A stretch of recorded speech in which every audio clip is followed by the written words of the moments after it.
Donc, comme la parole de Dieu nous recommande, quoi que nous fassions en parole ou bien en acte, nous le faisons au nom de notre Seigneur et Sauveur Jésus-Christ. Donc, prions, et puis on remet tout entre les mains du Seigneur. Éternel Dieu, nous te bénissons, nous te rendons grâce, Seigneur Dieu, pour cette auto-réunion que tu as permis en ce moment. Donne-nous encore une fois de plus, Seigneur Dieu, de partager ta parole, surtout de mettre en pratique les leçons que tu nous donnes de retenir en ce jour. Nous voulons déjà te bénir pour le temps, pour la disponibilité des uns des autres. Te bénir aussi également, Seigneur Dieu, pour tout ce dont tu as prévu d'avance pour nous, pour nos autres. Et donne-nous encore, Seigneur Dieu, d'être transformés chaque jour de gloire en gloire à l'image de notre Seigneur et Sauveur Jésus-Christ. Sois béni, sois glorifié, éternel, pour toutes choses.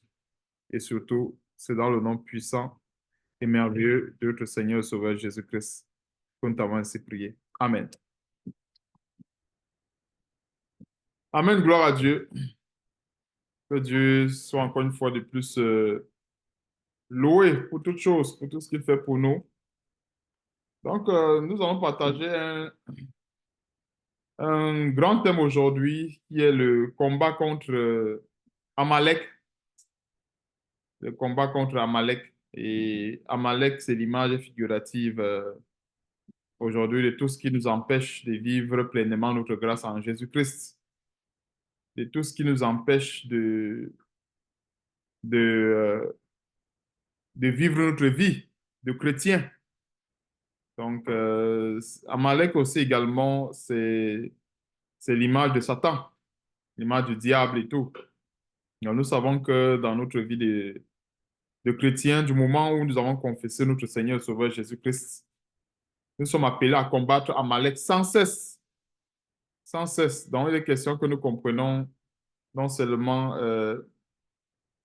la nécessité de combattre Amalek, mais aussi également de se soutenir. Parce que le but de l'enseignement, c'est de se soutenir mutuellement, de prier les uns pour les autres, en fait, de se soutenir mutuellement, que ce soit sur le plan physique, spirituel et beaucoup plus sur le plan spirituel. Le meilleur soutien que l'on peut avoir des uns des autres, ce n'est que le soutien spirituel. C'est le plus grand soutien. Le reste, ça suit. Voyons un peu. Donc, dans le thème d'aujourd'hui, c'est le combat contre Amalek. Comment est-ce que nous devons combattre efficacement Amalek? Et on va avoir un grand exemple de Moïse dans la parole de Dieu. Il n'y a pas que Moïse. Il y a aussi également plusieurs serviteurs de Dieu qui ont combattu les géants dans la parole de Dieu, les Élie, les Élisée et consorts. Mais on va beaucoup plus parler aujourd'hui, on va beaucoup parler de Moïse. Ouais, on peut. Pourquoi? Parce que c'est un texte qui va nous montrer comment est-ce qu'il faut se soutenir les uns les autres, comment est-ce qu'il faut continuer de garder espoir, même si c'est difficile, il faut garder espoir. Parce que ce n'est pas parce que nous sommes chrétiens que la vie sera facile. La vie n'est pas facile. En fait, on ne va jamais cesser de s'exhorter dans ce sens. On ne va jamais cesser de s'exhorter dans ce sens. Et ce n'est pas parce qu'on s'exhorte euh, dans la persévérance, face aux épreuves, face aux tribulations, que la chose devient facile. Non. Mais seulement on a besoin de tout le temps s'exhorter dans la parole de Dieu pour ne pas perdre la foi. Parce que c'est facile de perdre la foi. Et il y a une chose que moi j'ai constatée dans la marche avec le Seigneur, c'est facile de perdre la foi. Très facile d'ailleurs. La chose la plus facile à perdre dans le Seigneur, c'est la foi. Et c'est pour ça, en fait, qu'il y a ces exhortations, ces exemples dans la parole de Dieu où nous voyons comment les serviteurs de Dieu, ils étaient à bout, mais ils ne lâchaient pas. Ouais, donc, c'est bien important de comprendre ces grands détails afin de surmonter nos épreuves, surmonter nos tribulations quotidiennes. Parce que chacun, pour sa part, nous traversons une épreuve, nous traversons une difficulté. Pour certains, ce sont des difficultés entre-temps qui se renouvellent. Pour d'autres, bon, disons, ça s'allonge un peu dans le temps. Mais peu importe, que ce soit les difficultés qui se renouvellent ou bien les difficultés qui reste un peu dans le temps. Tout ce qu'il faut faire, c'est de garder la foi, garder les regards sur le Seigneur. Dans le texte de base, c'est dans Exode chapitre 17. Après cette petite introduction, on va aller dans le vif du sujet. Exode chapitre 17, c'est le combat contre Amalek. Et comment est-ce qu'il faut combattre efficacement Amalek? Amalek aujourd'hui, il disait tantôt le péché, les œuvres de Satan. Satan lui-même, c'est lui qui est Amalek. Verset 8, je vais aller directement au verset 8. Amalek vint combattre Israël à Rephidim. Et ce qu'on doit toujours constater, c'est que Satan est toujours, il est toujours à l'offensive. Et la meilleure position que nous devons avoir, nous chrétiens, c'est aussi également de rester dans cette offensive. La Bible dit, je crois, c'est le Seigneur Jésus-Christ qui dit, depuis le temps de, en fait, depuis le temps de Jean-Baptiste jusqu'à présent, le royaume des cieux est forcé, ce sont les violents qui s'en emparent. Donc, la lutte sur le plan spirituel aujourd'hui, cette lutte, elle est intense. Et nous avons ce devoir de rester à l'offensive. Pas à la défensive, mais à l'offensive. Pourquoi? Parce que Satan va toujours nous offenser. Satan va toujours nous offenser. Que ce soit sur le plan marital, sur le plan social, avec les collègues et tout, Satan va toujours nous offenser. Ça, oublions qu'il y aura un répit un jour. Il va toujours nous offenser. C'est pour cela que, comme on va voir dans la suite de l'enseignement, c'est bien important de rester, entre guillemets, mobilisés comme des soldats. Alors, des soldats qui restent mobilisés sont ces soldats, autant pour moi, qui restent vigilants. Vigilants par rapport à l'activité de l'ennemi et prêts aussi également à soutenir même ceux qui sont sur le point de tomber. C'est ça, en fait, les soldats vigilants. Alors, s'il y a un frère qui est sur le point de tomber, il faut que je m'empresse pour lui porter secours. Parce que si le frère tombe, moi aussi je tombe. Est-ce que nous voyons un peu comment est-ce que l'armée de Dieu est organisée? Si le frère tombe, moi aussi je vais tomber. Ce n'est pas que non, le frère est tombé et je pense que, bon, moi je vais rester debout. Non. Pourquoi? Parce que l'Assemblée de Dieu, l'Église de Dieu est formée de tous ses membres. Et cette Église est complémentaire et fonctionne pleinement avec toute sa puissance lorsque tous les membres sont réunis. C'est pour ça que s'il y a un membre qui faiblit, l'autre membre doit s'empresser pour lui porter secours, afin qu'il n'y ait pas une faiblesse entre guillemets dans le corps. Si vous comprenez un peu l'image que je suis en train d'aborder, pour qu'on comprenne à profondeur le combat contre Amalek et comment est-ce qu'il faut rester mobilisé pour vaincre Amalek. Parce que vaincre Amalek, ce n'est pas la charge d'un chrétien. Ce n'est pas la charge de 2 chrétiens pour vaincre Amalek. Ce n'est pas non plus la charge de 3 chrétiens, 4 chrétiens, 5 chrétiens. Mais c'est la charge du corps de Christ. Il faut bien qu'on le comprenne. Pour vaincre Amalek, c'est la charge du corps de Christ. Alors, étant la charge du corps de Christ, c'est pour tout simplement dire que la gloire revient à Dieu. Donc, on a ce devoir mutuel de se soutenir les uns les autres, ce devoir mutuel de veiller non seulement les uns sur les autres. Et la meilleure façon de veiller les uns sur les autres, c'est d'abord de veiller sur soi-même. Parce que beaucoup de gens pensent que veiller les uns sur les autres, c'est seulement veiller sur les autres. Non, c'est veiller d'abord sur soi-même. Si je veille sur moi-même, je veille sur ma vie, je suis quelque part en train de veiller sur la vie des autres. Parce que Dieu peut passer par moi pour secourir une personne. Est-ce que nous comprenons un peu un détail de veiller les uns sur les autres? Quand on parle de veiller les uns sur les autres, il ne s'agit pas d'allumer le microscope, d'allumer, je ne sais pas, en fait, de veiller seulement sur la vie des autres sans veiller. Non, en veillant, le chrétien qui veille sur sa propre vie veille déjà sur la vie des autres. Pourquoi? Parce que nous tous, dans le corps de Christ, nous avons des rôles complémentaires. Donc, si je veille sur ma vie, en fait, je suis aussi également en train de veiller sur la vie d'une autre personne parce que par moi, quelque part, Dieu peut accomplir une bonne œuvre dans la vie d'un autre frère. Donc, c'est bien important de comprendre aussi également ce détail de veiller les uns sur les autres. On ne peut pas veiller efficacement les uns sur les autres si on ne veille pas sur nous-mêmes. Ça commence d'abord sur nous-mêmes. Donc, verset 8, Amalek vint combattre Israël à Rephidim.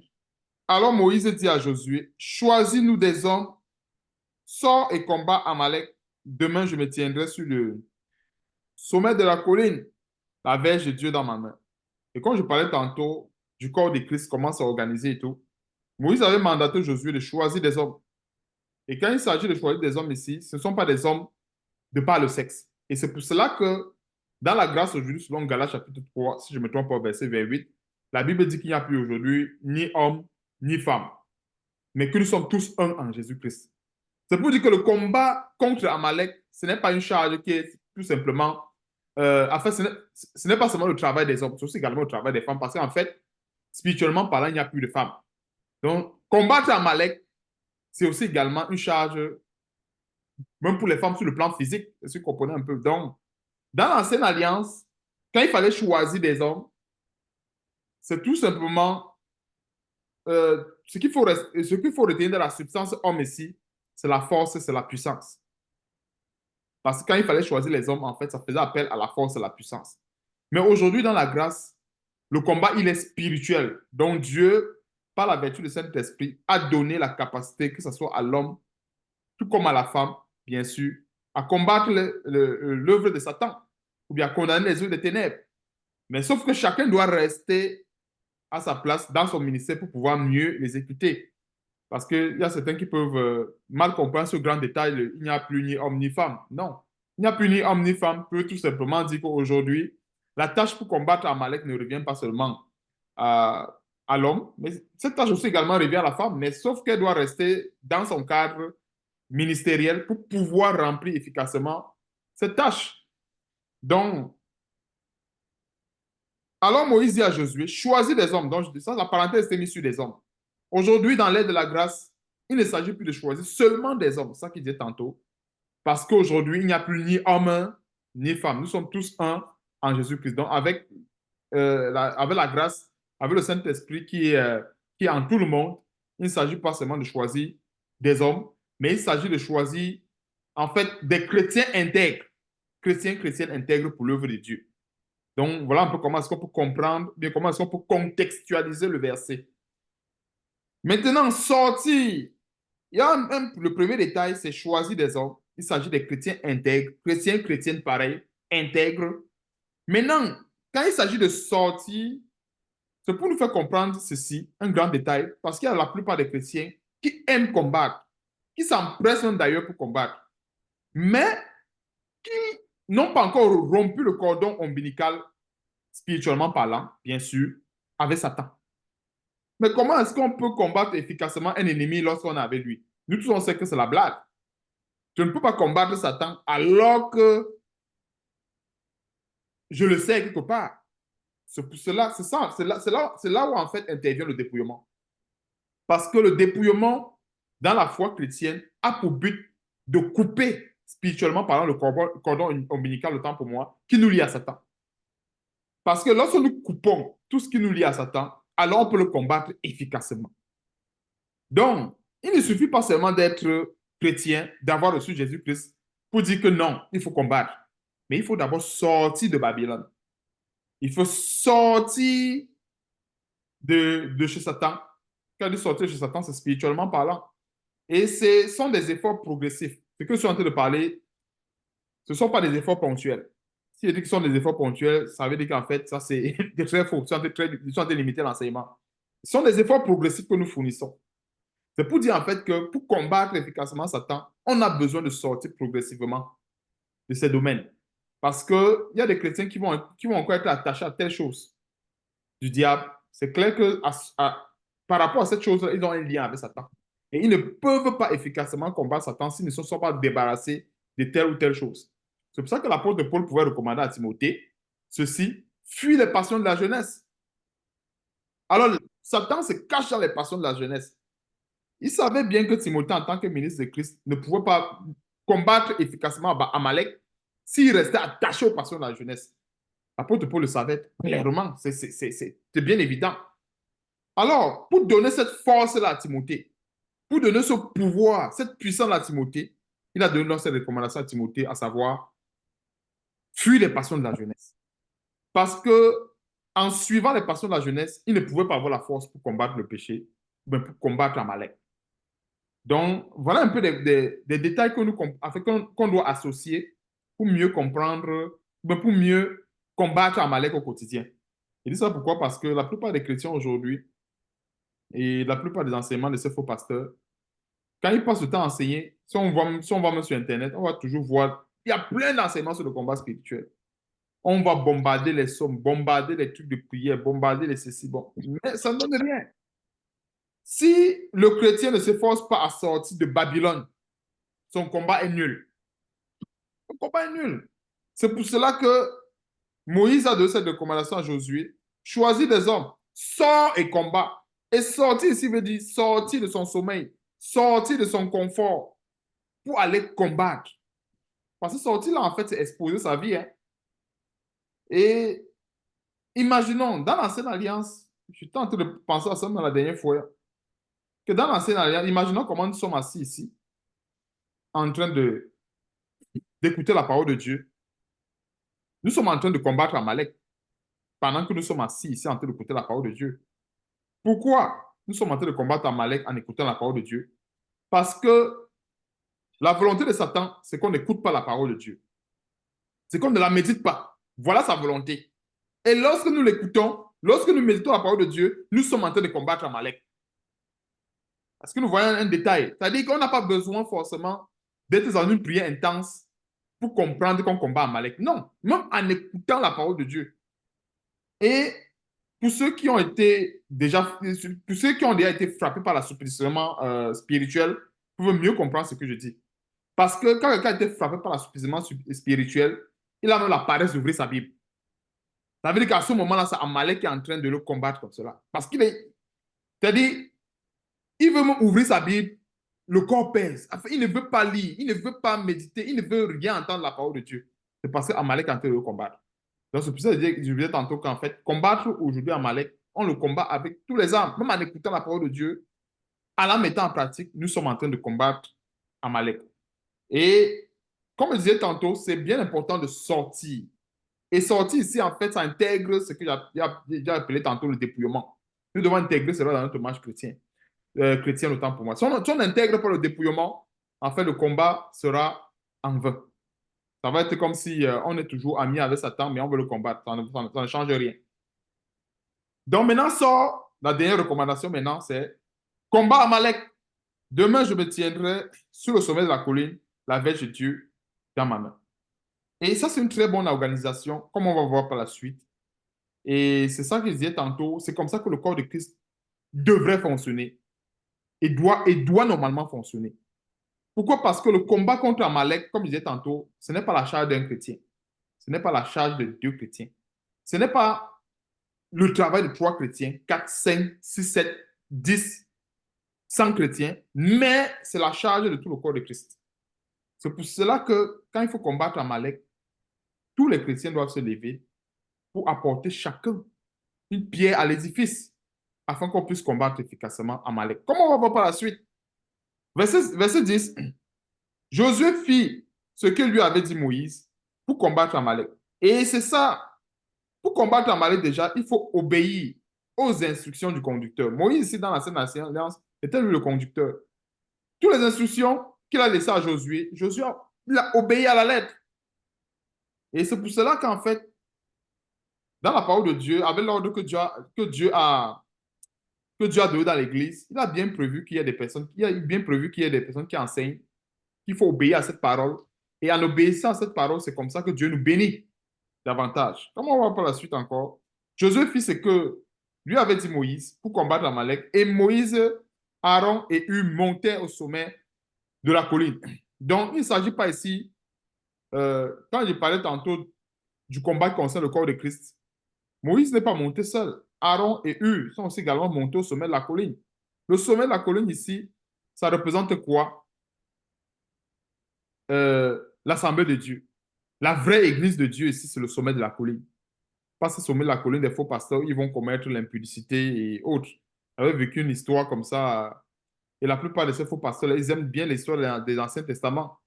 Un faux pasteur que lui, il amenait toujours les jeunes femmes au sommet de la colline pour abuser d'elles. Il amenait jamais la maman. Dans son assemblée, il y avait les mamans et tout. Mais c'était toujours, les révélations tombaient toujours sur les jeunes filles. qui partaient à la colline. C'est une histoire tellement terrible. La plupart de ces faux pasteurs, c'est ce qu'ils font. Donc, ce n'est pas de cette colline qu'il est question. Cette colline, le sommet de cette colline aujourd'hui, c'est là où nous sommes assis spirituellement parlant avec Jésus-Christ. C'est ça le sommet de la colline. Donc, nous sommes tous assis spirituellement parlant au sommet de la colline avec Jésus-Christ. Verset 11. Lorsque Moïse élevait sa main, Israël était le plus fort. Et lorsqu'il baissait sa main, Amalek était le plus fort. Il y a un grand détail comme on va voir au verset 11. Et c'est là qu'on va voir que, en fait, Aaron et Hur, ils ont eu un grand discernement. Et c'est la même chose parmi nous. Nous devons discerner. Nous devons avoir le discernement. Parce que le discernement, en fait, nous permet d'apprécier, en quelque sorte, la puissance de Dieu, la gloire de Dieu. Ils ont eu un très grand discernement à l'égard de Moïse. Et c'est ce discernement, en fait, qui va les sauver. Comment on va au verset 12? Les mains de Moïse étant fatiguées. Et dans cet exemple, Moïse était serviteur de Dieu. Nous tous savons que Dieu peut tout en ce qui concerne sa puissance, sa gloire et tout. Et Dieu pouvait donner à Moïse cette force-là pour rester debout durant le combat jusqu'à la fin. Dieu pouvait le faire. Notre Dieu n'est pas impossible. En fait, notre Dieu, en fait, ce n'est pas impossible à Dieu d'accomplir une pareille tâche. D'ailleurs, quand nous voyons l'exemple d'Abraham et Sarah, Sarah enfanta à quel âge? Vous voyez un peu. Donc, il avait à peu près 90 ans qu'elle enfantait. Donc, c'est pas l'âge normal pour enfanter, selon la science, bien sûr. Mais elle enfantait à cet âge. Donc, le fait que les mains de Moïse étaient fatiguées, ne prenons pas cela comme une faiblesse. En fait, ce n'est pas une faiblesse, comment dirais-je, qu'on va qualifier du genre normal parce que il était vieux. Non. Avec Dieu, l'âge ne compte pas. Vous voyez un peu? Parce que si l'âge comptait, Moïse devait être en retraite. C'est que Dieu l'aurait mis en retraite. Dieu devait dire à Moïse que non, toi, tu es assez vieux, va te reposer, couche-toi, dors, et puis ne pars pas au combat parce que tu peux mourir. Dieu allait le mettre en retraite. Donc, il a les mains fatiguées, il est vieux, mais il travaille. Voilà, il y a le premier détail qu'on peut retenir avec Dieu. Il n'y a pas de retraite. Nous aussi, dans le travail physique, nous avons la retraite. Mais on voit qu'avec Dieu, il n'y avait pas de retraite. Donc Moïse avait les mains fatiguées. Et ayant discerné que lorsque les mains de Moïse étaient, lorsqu'il levait sa main autant pour moi, il était plus fort. Et lorsqu'il baissait sa main, Amalek était plus fort. Qu'est-ce qu'ils ont fait? C'est ça, en fait, quand je disais tantôt, se soutenir les uns les autres. Ils ont remarqué que Moïse est vieux, il était âgé autant pour moi. Mais il fallait gagner le combat. Mais Dieu passait par Moïse pour faire des grandes choses. La solution, c'était quoi? Ils ont pris une pierre qu'ils ont placée sous lui. Et la pierre ici représente Jésus-Christ. La pierre que rejetaient ceux qui bâtissaient est devenue la principale de l'âme. Cette pierre représente ici Jésus-Christ. Donc, ils ont pris une pierre, ils l'ont placée sous lui et il s'assit dessus. Aaron et Hur, ce n'est pas tout, hein? Aaron et Hur soutenaient ses mains. L'un d'un côté, l'autre de l'autre, et ses mains restaient fermes jusqu'au coucher du soleil. Donc, qu'est-ce qui se passe ici? Moïse, en étant âgé, et comme je disais tantôt, le combat, ce n'était pas le combat de Moïse, c'était pour tout le peuple de Dieu. Donc, Aaron qui soutenait les mains de Moïse d'un côté et Hur qui soutenait les mains de Moïse de l'autre côté, c'était leur combat, eux. En fait, c'est ça que je disais tantôt, que, en fait, quand nous devons avoir ce discernement, lorsqu'il y a une personne qui est affaiblie spirituellement parlant, nous soutenons cette personne. Parce que cette personne a quelque chose à amener pour le corps de Christ, tel que nous voyons ici. Alors, si cette personne s'écroule au combat, l'ennemi va passer par là pour entrer dans la maison. C'est pour cela que même avec les apôtres, l'apôtre Paul demandait constamment qu'on prie pour qu'ils annoncent la parole de Dieu, pour que Dieu puisse ouvrir les portes et ainsi de suite. Parce que Satan combat cet évangile. La volonté de Satan, c'est que cet évangile ne soit pas prêché. afin qu'il y ait la multitude qui s'égare. Donc, qu'est-ce qui se passait? Dieu pouvait donner toute la force à Moïse de rester debout. Je ne crois pas que cela était impossible à Dieu. Mais Dieu a permis cette faiblesse, due à son âge, pour nous enseigner aujourd'hui. Pour nous enseigner sur le fait que l'Église, c'est ça, se soutient pour une œuvre commune, c'est-à-dire celui de combattre Amalek. C'est là où nous tous, en fait, c'est ça notre objectif principal. Parce que l'objectif principal du chrétien, c'est de sauver son âme. Mais on sauve son âme en quoi faisant?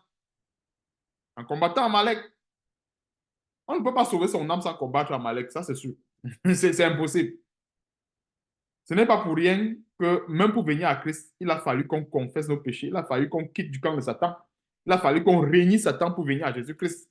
C'est ça. En fait, ça même déjà commencé par là. Parce que même dans la repentance, quand nous nous repentons là, qu'est-ce que nous faisons? Nous prenons l'épée pour combattre Amalek, pour décimer Amalek. Parce que même l'acte de repentance que nous faisons, c'est un combat. Si ce n'était pas un combat, c'est que les gens n'allaient pas trouver un problème pour se repentir. Ce n'est pas tout le monde qui se repent véritablement. Je parle d'une vraie repentance, je ne parle pas de la fausse repentance. La vraie. La vraie repentance est un combat. Et la plupart d'entre nous qui avons expérimenté la vraie repentance, que ce soit par les témoignages, que ce soit par l'expérience de la vie des uns des autres, on peut mieux comprendre ce grand détail qui sont en train d'exposer. Et pas de la vraie repentance, pas une fausse repentance, c'est-à-dire du genre, ah, je me suis repenti de telle chose, après le lendemain, on retombe dedans. Non, ce n'est pas ça. La vraie repentance, c'est un combat. Pourquoi? Parce que les choses que la personne a très souvent laissées, ça va chercher à revenir.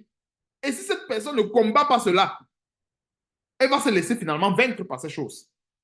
C'est pour ça que je parle de la vraie repentance. Parce que la vraie repentance, en fait, elle n'est pas ponctuelle. Oui, on peut dire, Seigneur, vraiment, je me repens de telle chose, telle chose, telle chose, telle chose.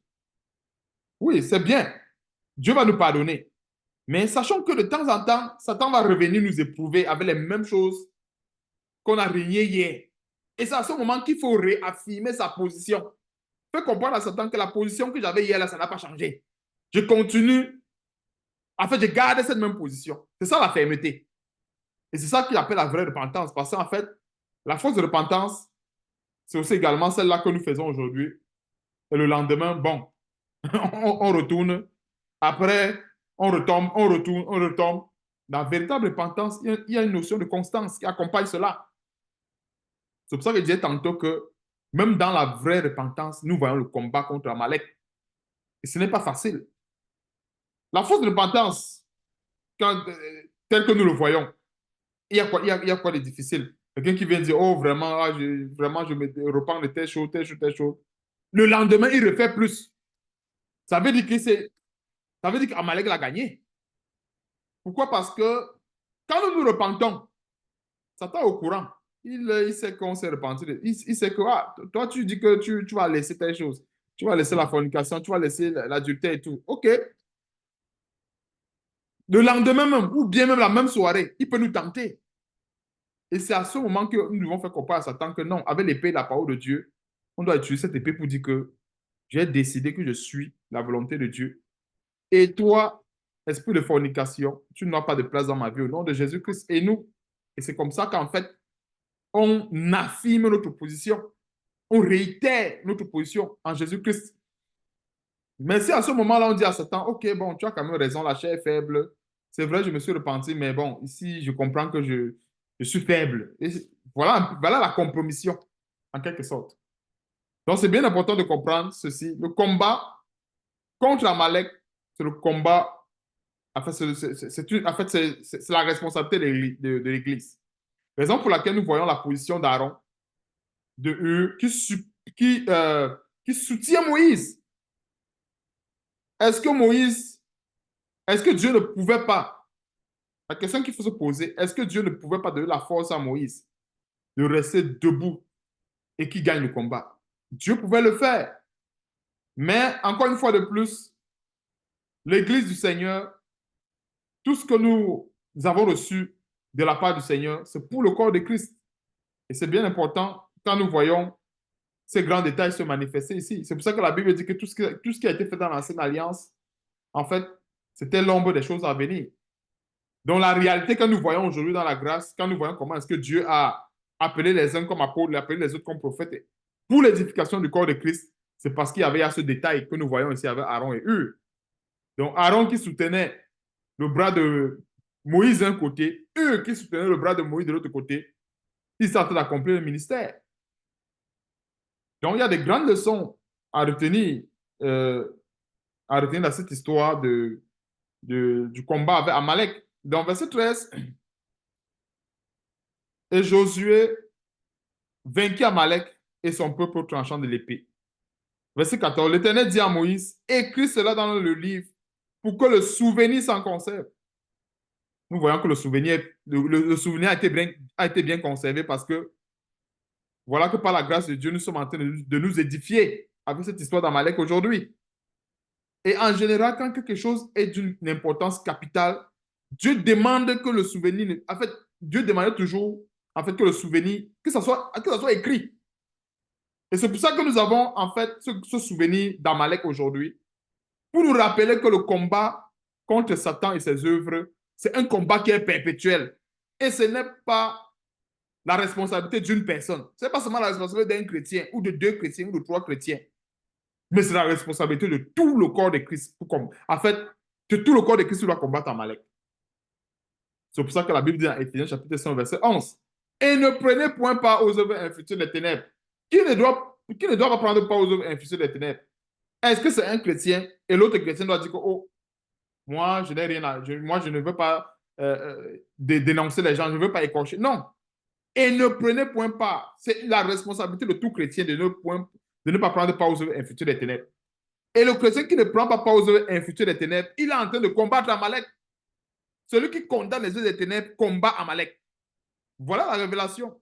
Parce qu'il y a plusieurs qui nous accusent. Oh, voilà, vous faites ceci, vous voulez gâter le ministère des gens, vous faites.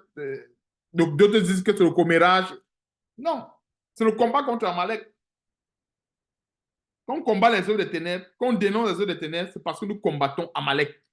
Ce n'est pas un homme. Le combat aujourd'hui, comme la Bible le dit dans Éphésiens chapitre 6, à partir du verset 12, on n'a pas à lutter contre la chair et le sang, mais contre les esprits méchants qui possèdent la plupart de ces faux pasteurs pour égarer la multitude. C'est ça le combat que nous avons aujourd'hui contre Amalek et qui est de la responsabilité de tous les chrétiens. Tous les chrétiens, tout le monde donne toutes ces responsabilités, autant pour moi, de combattre Amalek. Et c'est pour ça qu'en fait, pour combattre Amalek, nous avons ces conditions à remplir. Il faut non seulement être affermi dans le Seigneur, mais se forcer à sortir de Babylone. Et maintenant, quand on est sorti de Babylone, on peut maintenant aller combattre efficacement Amalek. Sinon, ce serait un combat en vain. Parce que celui qui est encore ami avec Satan ne pourra pas combattre Satan. Il risquerait d'être affligé. Enfin, Satan risquerait de l'affliger comme il a fait avec les 7 fils de Séva. Connaissant l'histoire, avec les sept fils de Séva qui sont fait tabasser par Satan. Donc, c'est bien important. Quand nous voyons les détails comme ça de la parole de Dieu, c'est parce que Dieu voudrait qu'on les mette en pratique afin de mener une vie spirituelle victorieuse. Donc, l'Éternel dit à Moïse, écrit cela dans le livre pour que le souvenir s'en conserve et déclare à Josué que j'effacerai la mémoire d'Amalek de les cieux. Amen. C'est une grande promesse que Dieu nous a faite. Et il dit encore Amen à ce verset. Pourquoi? Parce que aujourd'hui, la mémoire d'Amalek a, ce verset a été accompli à combien de pourcents? À 100%. Pourquoi? Allons dans Hébreu chapitre 2 au verset 14. On va mieux comprendre pourquoi est-ce que ce verset a été accompli à 100%. Hébreu chapitre 2 verset 14.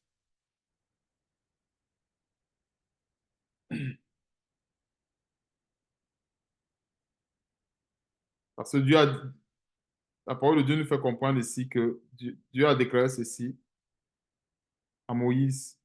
J'effacerai la mémoire d'Amalek de dessous les cieux. Et regardons le temps de conjugaison. Apprécions le temps de conjugaison. Ce n'est pas le présent, ce n'est pas le passé, mais c'est le futur. Je veux en quelque sorte qu'on comprenne là où je vais en venir. J'effacerai. Dieu n'a pas dit j'efface ou j'ai effacé. Est-ce que tu comprends un peu? Donc, j'effacerai. Donc, ça a été toujours un projet de Dieu d'effacer la mémoire d'Amalek. Ça a été un grand projet de Dieu. Et ce projet, gloire à Dieu, a été accompli en qui? En Jésus-Christ. Hébreux chapitre 2, verset 14. On va voir l'accomplissement de ce grand projet.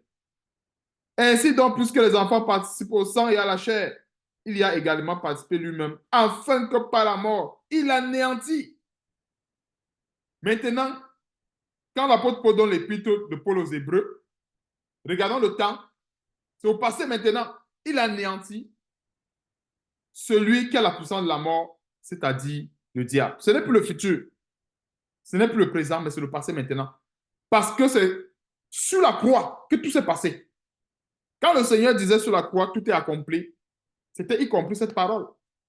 Tout est accompli du Seigneur, c'est toute la volonté de Dieu a été accomplie. Toutes les prophéties du Seigneur ont été accomplies. En fait, toute la volonté de Dieu a été accomplie sur la croix. Donc, il anéantit ici, ce n'est plus un projet. Ça a été fait, c'est scellé. Donc, c'est pour cela qu'aujourd'hui, nous avons cette grâce que même Amalek que nous combattons aujourd'hui est figurativement parlé un chien mort. Nous combattons un chien mort. En fait, il n'est pas un chien mort, c'est qu'en fait, il est, de temps en temps, il essaye un peu de montrer qu'il est là. Mais sinon, il n'a pas de pouvoir. Il n'a pas de force. Nous devons le savoir. Il anéantit. Il ne va pas anéantir. La Bible ne dit pas qu'il ne va pas anéantir. Colossiens chapitre 2 aussi également en parle. La Bible, l'apôtre Paul parle aussi également dans Colossiens chapitre 2. Qu'on comprenne bien cette prophétie de Dieu qui a été accomplie à 100% en Jésus-Christ. 100% en Jésus-Christ, cette prophétie, elle a été accomplie. Gloire à Dieu pour l'accomplissement de cette œuvre. Gloire à Dieu, à notre Seigneur Jésus-Christ. Colossiens chapitre 2,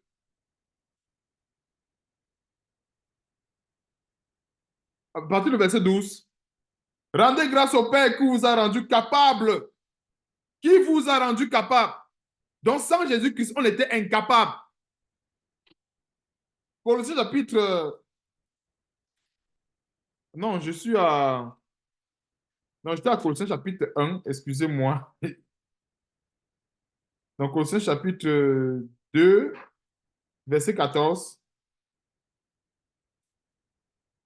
Je crois que Colossiens chapitre 1 parle aussi un peu de ce grand détail. Donc, au chapitre 2, verset 14, il fait comprendre ceci. Donc, remontons un peu à partir du verset 13. Vous qui étiez morts par vos offenses et par l'incirconcision de votre chair, il vous a rendu à la vie avec lui en nous faisant grâce de toutes nos offenses. Il a effacé l'acte dont les ordonnances nous condamnaient et qui subsistait contre nous, et il a détruit en le clouant à la croix. Voici une grande partie du combat contre Amalek qui a été accompli par Jésus-Christ. Parce qu'en fait, aujourd'hui, quelqu'un peut écouter l'enseignement au début, penser peut-être que non, je prêche peut-être le salut par les œuvres, et ainsi de suite. Non. Nous avons un combat contre Amalek qui, en fait, que je diviserai en deux parties. Voilà. Le combat contre Amalek aujourd'hui, je le diviserai en deux parties. La première partie a été accomplie par Jésus-Christ. C'est-à-dire, c'est ce que nous sommes en train de voir ici. Mais la seconde partie doit aussi également être accomplie par nous. Donc, il ne faut pas dire tout simplement que non, le Seigneur Jésus-Christ a combattu Amalek pour moi et c'est tout. Non. Il a combattu Amalek pour nous faire entrer dans la grâce. Et comme nous sommes entrés dans la grâce, nous avons la responsabilité de demeurer dans cette grâce en faisant quoi? En continuant le combat. Pour demeurer dans la grâce, il faut continuer le combat. Oui, il a combattu pour nous intégrer dans la grâce, pour nous greffer, oui, pour nous amener à la grâce, ou pour nous amener, pour nous sauver de la mort. Mais pour garder la vie, là, nous continuons le combat contre Amalek. C'est pour ça que la fin du combat contre Amalek, ça va se matérialiser par quoi? La mort, Satan et le séjour des morts qui seront jetés dans les temps de feu. Ça, c'est la fin du combat contre Amalek.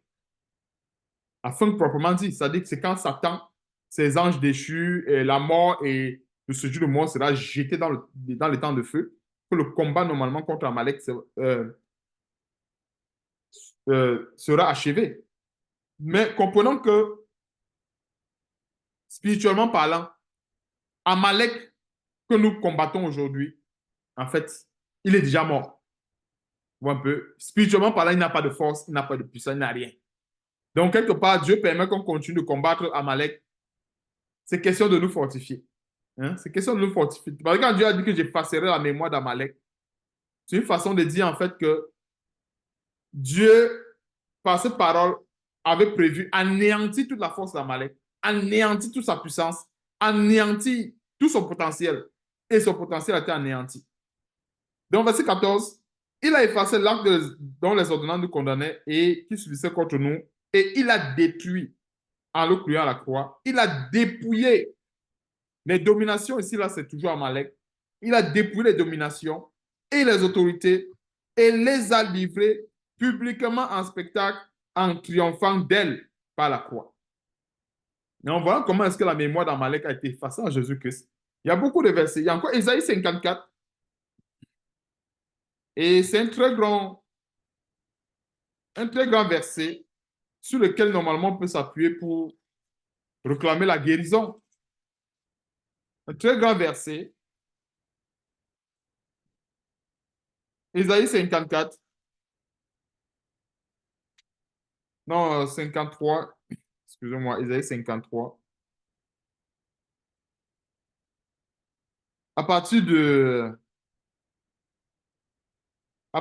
du verset 4, il va dans le vif du sujet.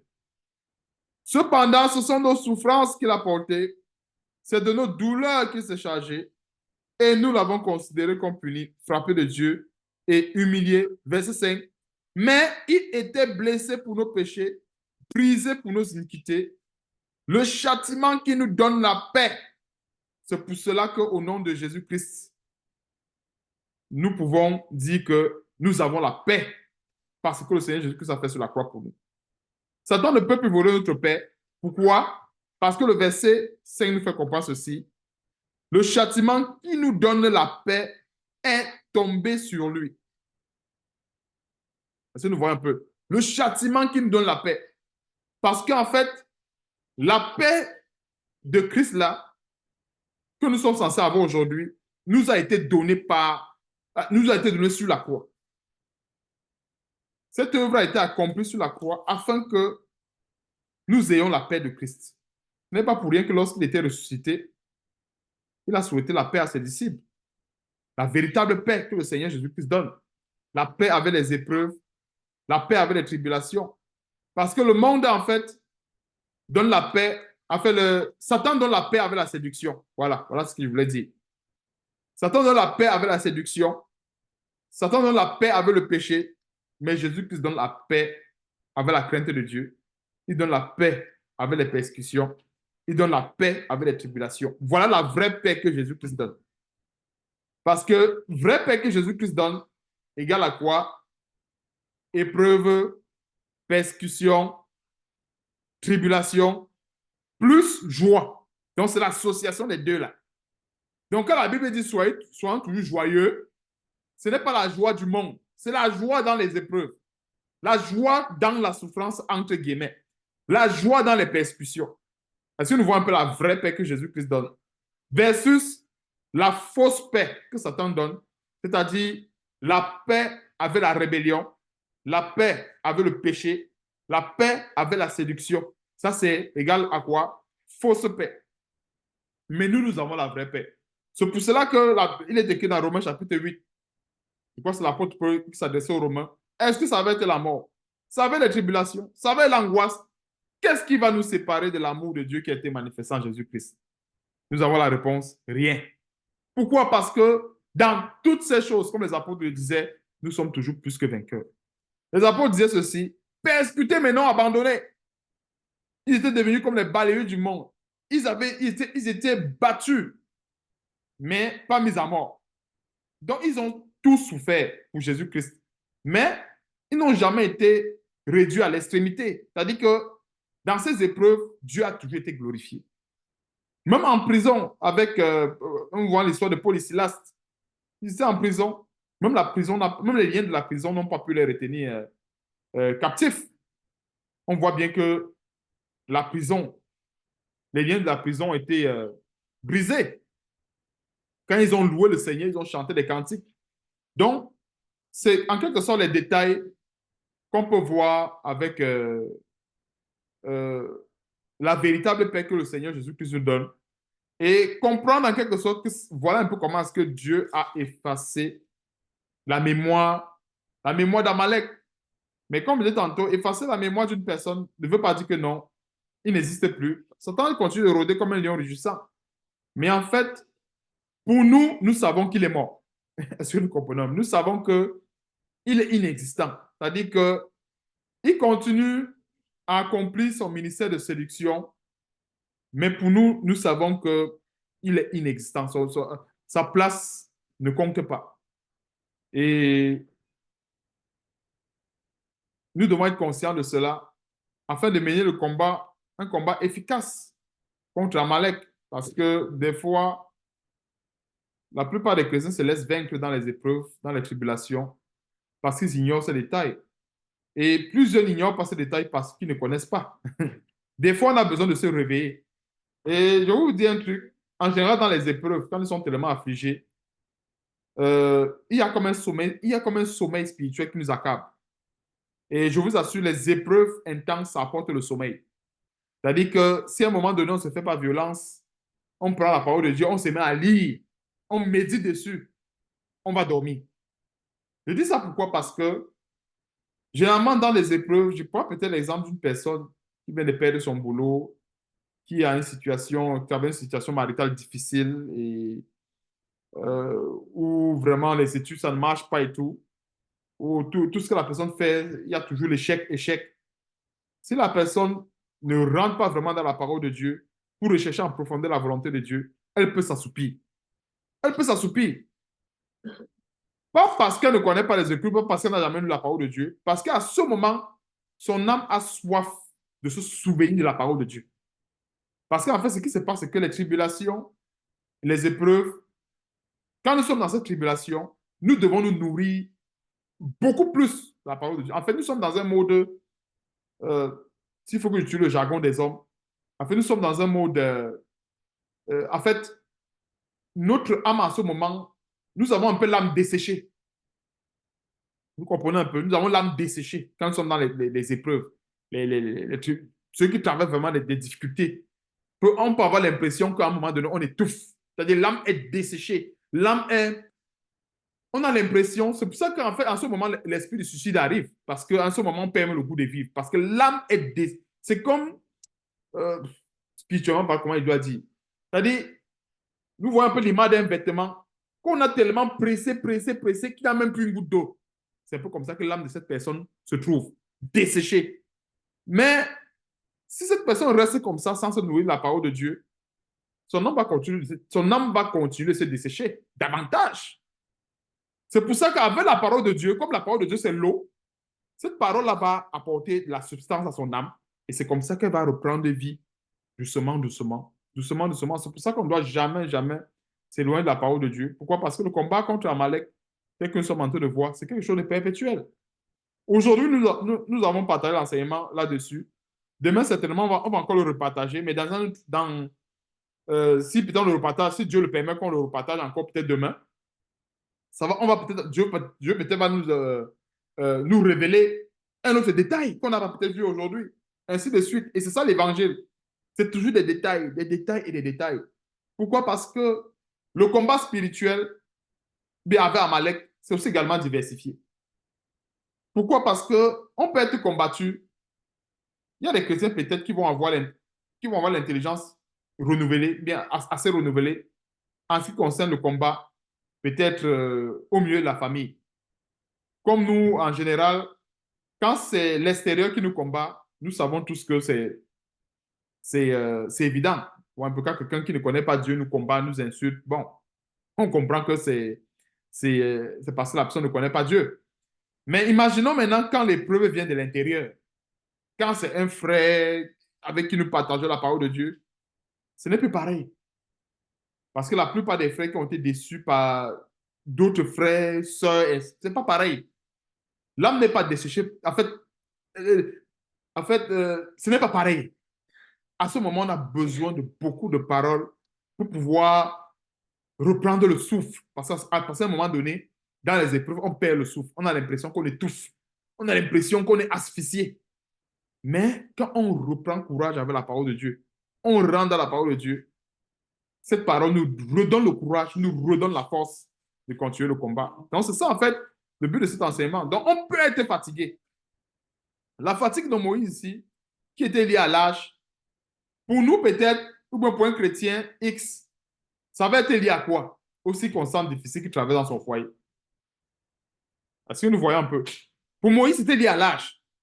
Mais pour un chrétien autre, ça va être lié aux circonstances difficiles dans son foyer. Pour un chrétien autre, ça va être lié aux circonstances difficiles dans son milieu de travail. Pour un autre chrétien, ça va être lié aux circonstances difficiles dans son milieu familial. Il y a certains chrétiens que certainement les parents sont en train de pomper les oreilles. Ah, pourquoi est-ce que ta femme n'accouche pas? Oh, machin. Pourquoi est-ce que... Ah, voilà une femme qu'on te donne. Va faire l'enfant. On ne veut l'enfant, machin. Et à un moment donné, ça fait mal que des gens veulent s'immiscer dans la vie des autres pour les demander, en fait, pour les envoyer euh, euh, dans les bras de Satan. Ouais, un peu que, en fait, la fatigue de Moïse aujourd'hui, on peut vraiment l'étaler dans plusieurs domaines. Pour lui, c'était lié à l'âge. Mais pour nous, peut-être ça va être lié à d'autres choses. D'autres, ça va être lié à leurs enfants. Peut-être les enfants qui sont récalcitrants et tout. Ça va les fatiguer. Et c'est pour cela qu'on est ensemble, afin que, de la même façon que Aaron et Hur soutenaient Moïse pour qu'il gagne le combat contre Amalek, qu'on se soutienne aussi également avec Jésus-Christ, qui est la pierre angulaire, comme on a vu aussi également avec Moïse, là où il était assis, pour gagner Amalek. Parce que sans Jésus-Christ, le combat, en fait, c'est en vain. C'est pas pour rien qu'il était assis sur cette pierre-là. Ce n'est pas pour rien. C'est l'image de la pierre angulaire. La pierre angulaire, la pierre comme la Bible dit, la pierre angulaire, la Bible dit quoi? La pierre qui a rejeté les bâtisseurs, elle est devenue la principale de l'angle. Cette pierre-là, il était assis sur cette pierre pour combattre. Et notre pierre angulaire aujourd'hui, c'est bien sûr Jésus-Christ. Donc, que Dieu nous fortifie, chacun pour sa part, c'est pas évident. Et au fur et à mesure que le temps va passer, nous serons davantage éprouvés de la part de Dieu, tribulés. Mais on a besoin de tenir ferme. Et nous avons reçu un grand enseignement aujourd'hui par rapport à ce combat contre Amalek. Malgré que Dieu a effacé spirituellement parlant sa mémoire, nous savons qu'il reste toujours là. Il rôde, comme le dit 1 Pierre chapitre 5, à partir du verset 8. Le diable rôde comme un lion rugissant. Et de temps en temps, quand on ressent la fatigue, il ne faut pas se décourager parce qu'en fait, comme je disais tantôt, euh, la révélation sur la fatigue de Moïse, aujourd'hui, y a des chrétiens, il y a d'autres qui vont dire, ah, vraiment, je suis fatigué, ce combat-là, vraiment. Je suis fatigué d'avoir fait telle chose, je suis fatigué, je suis fatigué.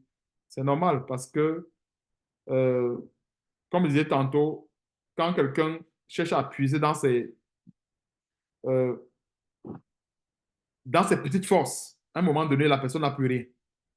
Ouais, un peu. Donc, on puise dans nos petites connaissances, on puise, on puise, on puise. À un moment donné, le puits d'eau devient sec. C'est pour cela qu'on a besoin d'aller vers la source d'eau vive. La source d'eau qui ne se tarit point et qui ne peut jamais se tarir. C'est Jésus-Christ. Et quand nous allons vers cette source, en fait, ça nous réapprovisionne encore dans l'eau. Et c'est comme ça qu'on peut continuer. Et c'est pour cela qu'on peut traverser une situation assez difficile sur le plan de la chair. Mais Dieu nous donne la capacité de traverser cette situation parce qu'on se fortifie ensemble, bien sûr, dans la parole de Dieu. Donc, comme je disais une fois de plus ici, le combat, ce n'est pas le combat d'une personne. Parce que s'il y a un frère qui est découragé, Mais ça veut dire que c'est un ministère qui est mis en mal. Quand la Bible dit à Éphésiens chapitre 4 qu'il a donné les uns comme apôtres, les autres comme prophètes, les autres comme évangélistes, et ainsi de suite. Il y a un ministère, il y a un frère qui est mis, qui est affaibli. C'est un ministère qui est mis en mal. Et ce n'est pas bien pour le corps de Christ. Et ça va faire la joie d'Amalek. Amalek sera content. Parce qu'Amalek, lui, il aime ça. Il aime quand ça va mal. C'est pour ça que dans la plupart, en fait, dans les vraies assemblées, on va voir très souvent Satan qui vient éprouver. Hein. Il va venir avec des commérages, avec des petites situations, essayer de coller la tête des uns les autres. Ce n'est pas pour rien. C'est pour détruire, en fait, ce que Dieu veut bâtir parmi ces chrétiens-là. Et c'est pour cela que nous devons élever notre foi au-dessus, au-dessus de tout ce qui est si bas, que ce soit au-dessus de tout ce qui est si bas, que ce soit les jalousies, que ce soit euh, la haine, la concurrence. On doit élever la foi au-dessus de tout ce qui est si bas. Parce que quand nous voyons la parole de Dieu qui nous demande faites mourir les membres qui sont sur la terre, ce n'est pas pour rien. Parce que ce sont les membres sur la terre qui vont fermer la porte aux chrétiens. Si on ne fait pas mourir les membres sur la terre, il y a une grande probabilité que le chrétien ne puisse pas arriver. Parce qu'à un moment donné, on avance, à un moment donné, à un certain niveau, on n'arrive plus à avancer. Pourquoi? Parce qu'il y a un membre encore qui nous tire vers le bas. Jusqu'à ce on détache le membre là, on avance un peu. Parce qu'en fait, la vie chrétienne, c'est ça. Imaginez un chrétien qui doit se débarrasser constamment des membres, qui le retient, ou bien en fait des membres qui le gardent captif avec Satan dans le péché. Quand il va détacher un membre, il pourra peut-être faire 20 kilomètres. Arrivé à 20 kilomètres, il faut qu'il détache le second membre pour faire un autre 20 kilomètres. C'est ça, en fait, la repentance avec Dieu. C'est ça, en fait. C'est comme ça qu'on croit avec Dieu. Beaucoup de gens pensent que on détache, on a la délivrance en un seul jour ou bien en un seul mois. Non. On a besoin toujours de laisser des choses, de laisser tout ce qui nous attache avec Satan pour pouvoir grandir, prospérer dans la grâce. Et c'est comme cela qu'en fait, on sera toujours vainqueur, bien plus que vainqueur dans ce combat avec Amalek. Que Dieu soit loué, j'en ai terminé euh, pour cet enseignement et qui nous donne surtout la force dans ces moments difficiles. Euh, Sachant que tout ce que nous vivons, en fait, c'est nous, on ne vit rien de nouveau. On ne vit rien de nouveau. Nous vivons tout simplement encore tout ce que les apôtres ont vécu. Et comme je disais tantôt, chez un frère, ça va être dû dans sa situation maritale. Chez un autre frère, ça va être dû dans ses études. Chez un autre frère, ça va être dû avec la famille. Chez un autre frère, ça va être dû avec les enfants. Chez un autre frère, ça va être dû. Mais tout ça, ce sont les épreuves. C'est-à-dire le dénominateur commun de toutes ces épreuves, c'est pour éprouver la foi. Que ce soit au niveau de la famille, que ce soit au niveau marital et autres, chacun a sa part de problème. C'est pour ça que des fois, quand nous avons très souvent nos situations, si quelqu'un t'expose sa part de situation, tu vas penser que non, pour toi encore mieux. Et c'est ça. Et comme je dis, c'est ça. On n'a pas tous les mêmes problèmes, on n'a pas tous les mêmes situations. Mais si on remarque bien dans le fond, nous tous, nous avons chacun un problème. On a tous chacun un problème. Et un problème qu'il faut bien sûr s'en occuper. Parce que dans ce problème-là, Amalek se cache là-bas. Amalek se cache là-bas. Parce qu'on parle de combattre Amalek. Amalek va se cacher où? S'il ne se cache pas dans les problèmes, peut-être dans les familles, il ne va pas se cacher peut-être dans les trucs avec les enfants, il ne va pas se cacher dans les trucs avec la maman, la belle famille. Amalek va se cacher partout. Il va tout utiliser. Il va tout utiliser. C'est ce qu'il fait. Amalek utilise tout. Raison pour laquelle on a constamment besoin de se ressourcer dans la parole de Dieu. Utiliser l'épée de la parole de Dieu pour combattre Amalek. Donc, Dieu soit loué encore une fois de plus. Que toute la gloire et l'honneur reviennent à notre grand Dieu et à notre Seigneur et Sauveur Jésus-Christ. Amen.